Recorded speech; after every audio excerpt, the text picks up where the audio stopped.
here on ABC as well. I'm David Muir. Good night.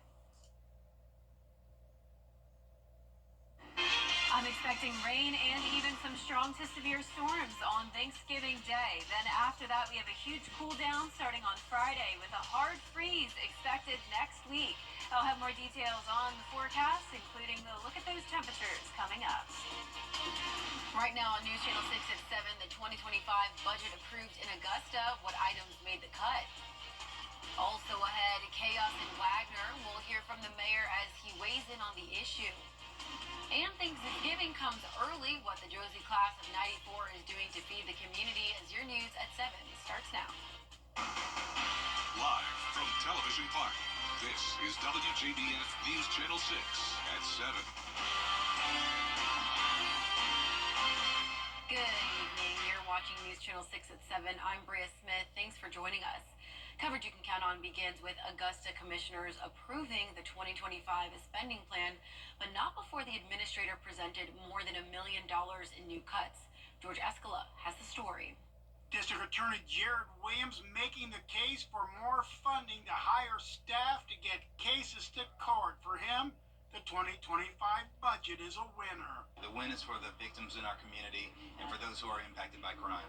It's everyone's concern, and so it's everyone's responsibility, and I'm so grateful that the commission worked together to find a solution. After missing last week's deadline, city leaders approving the 2025 budget after the administrator presented $1 million in new spending cuts. Commissioners directing those funds to the DA's office. We have a pretty large jail population. And the fact of the matter is we will never be able to move cases unless there's personnel in place to be able to help us with that. Commissioners not accepting another recommendation that would have resulted in $750,000 in cuts to non-government organizations like Safe Homes, the Art Council, and the museums. I am glad to know that the governing body has approved for us to proceed with the budget without reducing our NGOs, and that funding would actually come from contingency to make sure that we continue the balanced budget. The administrator saying work will continue on a new payment plan for the sheriff's office for commissioners to consider. But for now, the 2025 budget is a done deal.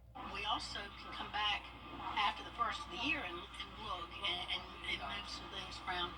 But I'm pleased with today. Commissioners have next year's budget, where a tax increase is not recommended.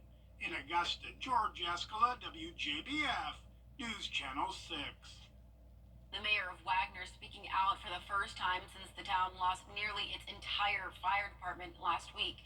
Mayor Mike Miller has been under fire after the former fire chief, Tillman Rushton, sent his resignation letter to city leaders criticizing his leadership. Aiken County Council unanimously decided to terminate the contract between the department and the city last Tuesday in a decision the mayor says he was blindsided by. They told me that there would be no vote, that it was only a discussion in executive session. They've done it before, and it's politically motivated, and primarily one of our state representatives and a close ally he has here in town. Just days after that decision, a mobile home was destroyed by a structure fire that city leaders say was caused by a space heater. We'll discuss next steps for the fire department at their next town council meeting on December 2nd. And it's time now for our first look at our weather. Here's Chief Meteorologist Jenna Petracci. Well, it was a nice warm Tuesday with a little bit of rain earlier on this morning. Here's a look at today's almanac at Augusta Busch Field. We picked up on just a little bit of rainfall. Morning temperatures were on the warmer side. We started out at 58 degrees, a whole 18 degrees above average. High today made it to the 70-degree mark. It stayed cloudy, and it's still partly cloudy tonight, sitting at 60 degrees in Augusta. West wind to 5 miles per hour, dew point of 57.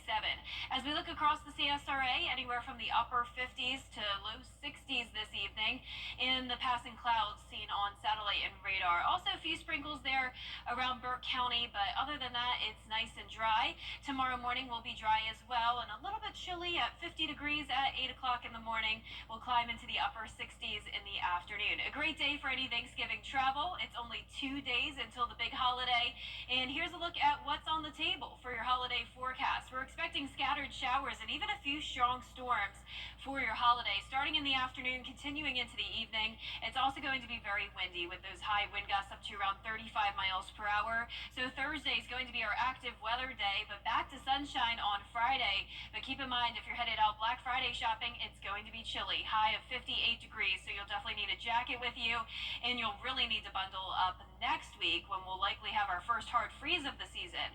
I'll have more details on that coming up, but back to you, Bria. All right, Jenna, thank you. And as we head into a big week for travel, officials are warning about the dangers on the roads during the holiday. According to AAA, the worst time to drive today and tomorrow is after 1 p.m.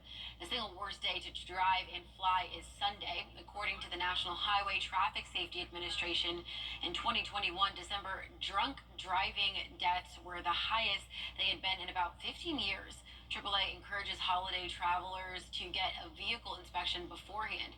That means checking your tires, fluids, battery, and brakes. Check those windshield wiper blades, make sure they're in good working condition. Good time to check that emergency kit too. Make sure you're packing plenty of non-perishable foods, that you have water, you're taking your dog, you have medication and food for the dog as well, just in case you are stranded. I mean, AAA is going to be out there to rescue you, but nothing can ruin a holiday road trip than being stuck on the side of the road. AAA says it's almost 90% of people traveling this holiday season, and the recent drop in gas prices is expected to save them money. Organizations near and far have come together just before Thanksgiving to package food items for those in need. I spoke with organization leaders about why it's important to give back. David Sanborn is the owner of a local business called Kid Coffee. But before his entrepreneurship, his meaning for service began at Golden Harvest decades ago. Tuesday, he and his son helped package food at Golden Harvest Food Bank. I was here probably younger than Ethan, actually. So Ethan's 8 now.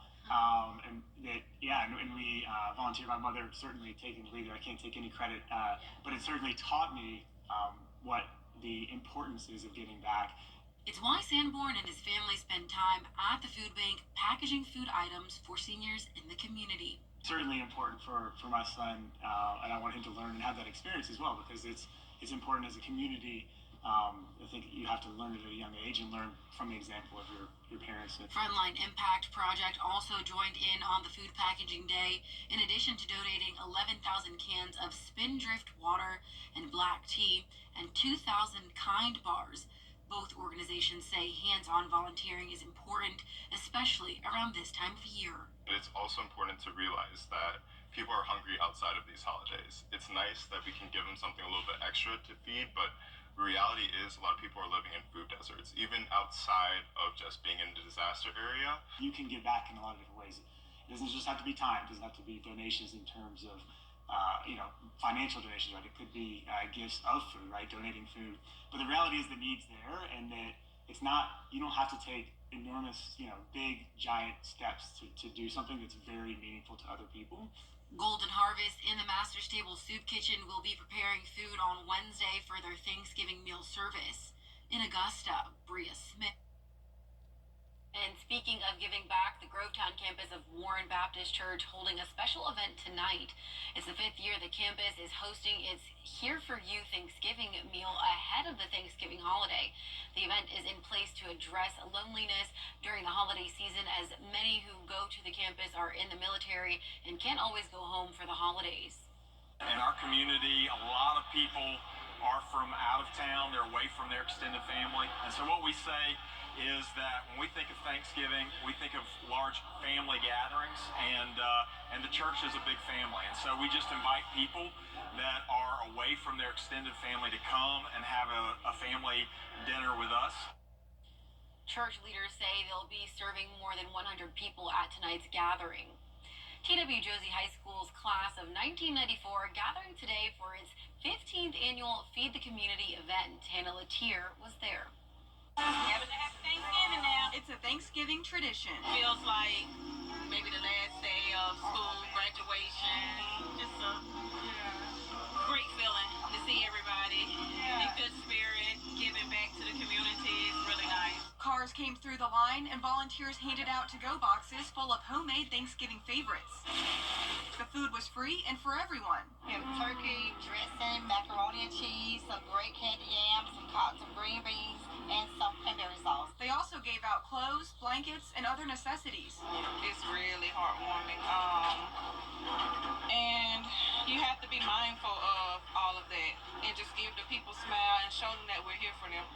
We're here for each other. While many are still dealing with the aftermath of Hurricane Helene, organizers say the need is great this year. Well, I was affected personally, a lot of my co-workers, family, and friends, so I think that there is a need even more so. There are still people that are trying to recover from the hurricane, and so I think this will help just let people know that we're here, we love our community, and we want to just do something to give back. Donations helped make it all possible, and people who stopped by were grateful for the outpouring of love. The hurricane really impacted literally everybody here, especially my family in my neighborhood. Like, it was trees everywhere, so I think this is really going to help out.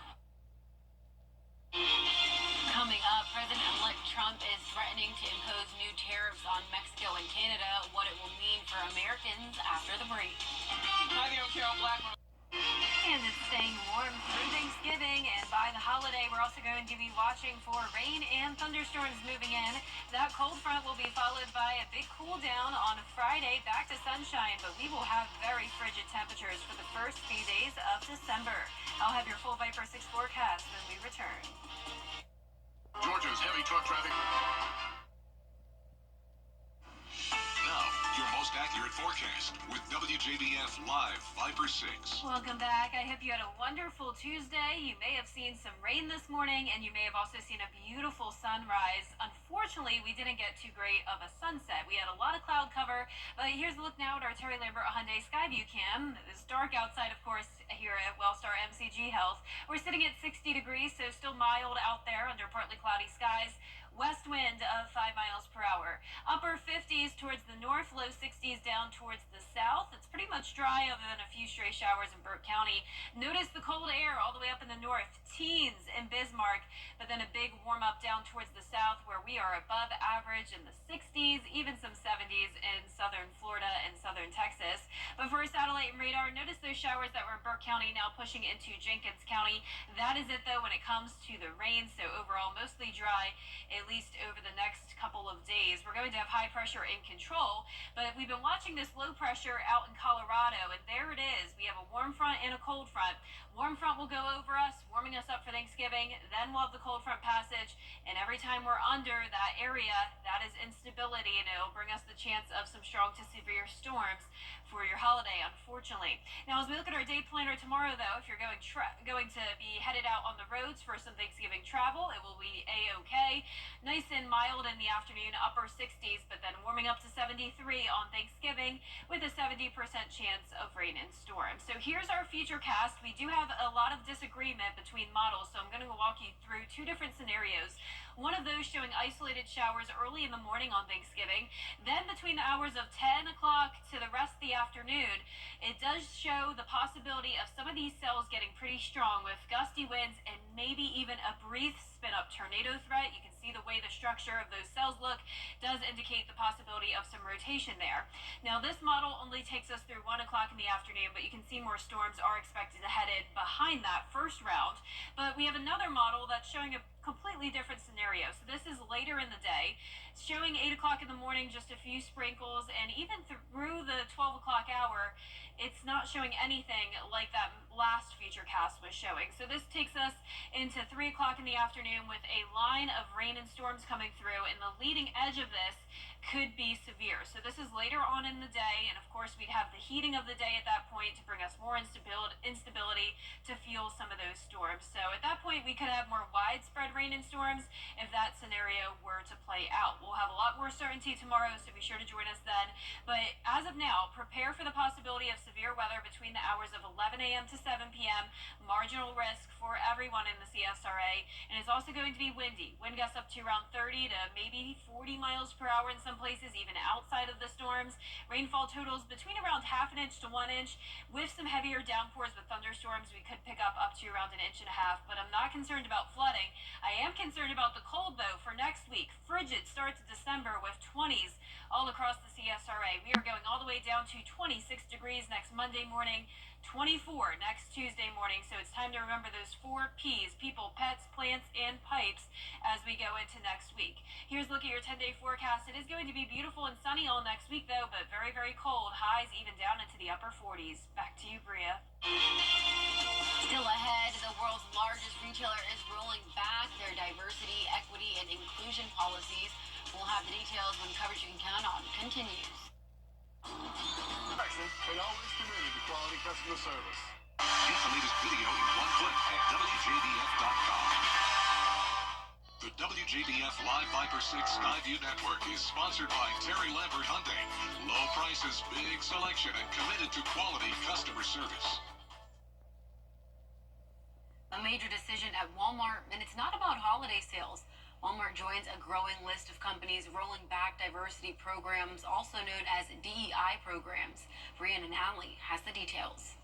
This morning, the world's largest retailer says it's rolling back some of its diversity, equity, and inclusion policies. Walmart, which employs more than 1.5 million Americans, joins a list of major corporations revising DEI initiatives. The company saying every decision comes from a place of wanting to foster a sense of belonging, to open doors to opportunities for all our associates, customers, and suppliers. This is the single largest employer in the United States. We are talking about a company that is worth almost $1 trillion on its own. Robbie Starbuck, a political commentator and anti-DEI activist, celebrated the development. He's previously pressured companies, including Lowe's and John Deere, to change their policies. We were able to have frank conversations with Walmart. And as I've said for a long time, I don't ask companies to take on my political views. I am simply advocating for corporate neutrality. Walmart says many of the changes to its DEI programs were already planned and not a result of conversations with Starbucks. The company is pledging to better monitor third-party marketplace items to make sure they don't feature sexual and transgender products aimed at minors. Walmart says it will also review its funding to Pride events and will end racial equity training programs for staff. GLAD, an LGBTQ advocacy group, has said we cannot let fear and fringe anti-LGBTQ activists dilute the work that has been done in the name of visibility, acceptance, and opportunity. Companies need to listen to our movement. We are powerful and growing every single day. We will not stop until we have eliminated wokeness in corporate America. Walmart also says it will no longer consider race and gender as a way to increase diversity when offering supplier contracts. Brianna Nally, ABC News, New York. These are real people seeking Motorcycle crashes almost always result in serious injuries because there's nothing between the biker and another car, truck, or the pavement. The injuries can be debilitating and permanent. Cost and recovery time, overwhelming. If you've been injured in a motorcycle accident, you need serious help, and you need it now. Injured? Call Austin Jackson, the Augusta guy. 706-724-7224. 706-724-7224.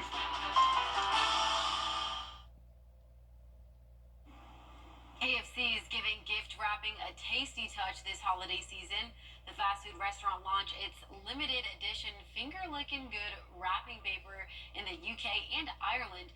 It tastes like KFC's original recipe chicken with a refreshing hit of cranberry sauce and an aromatic pinch of sage from the sage and onion stuffing patty. It's inspired by the menu favorite stuffing stacker burger. However, KFC warns food fans the wrapping paper is not edible. Okay, there is no way. I can believe the chicken thing, but there's no way you can taste it. The cranberry and the sage. All the flavors in one wrapping. I'm not even a KFC fan, so for me personally, I'm just like, yeah, it's a miss. Yeah, for someone who's a huge KFC fan, this would be a hit. I would like to try it because I'm just curious. But, Absolutely. Yeah, I'm just doubtful that it even works. I don't know. Well, our 10-day forecast showing it feeling like Christmas time with these cold temperatures moving in. By Friday, we'll have highs in the low 60s and then low 50s over the weekend. Lows falling below freezing Saturday and Sunday morning, and then all the way down to 24 degrees next Tuesday morning. Well, that's all for your news at 7. We'll see you again at 10 on WeTV. We're always with you at WJBF.com. Entertainment Tonight is next.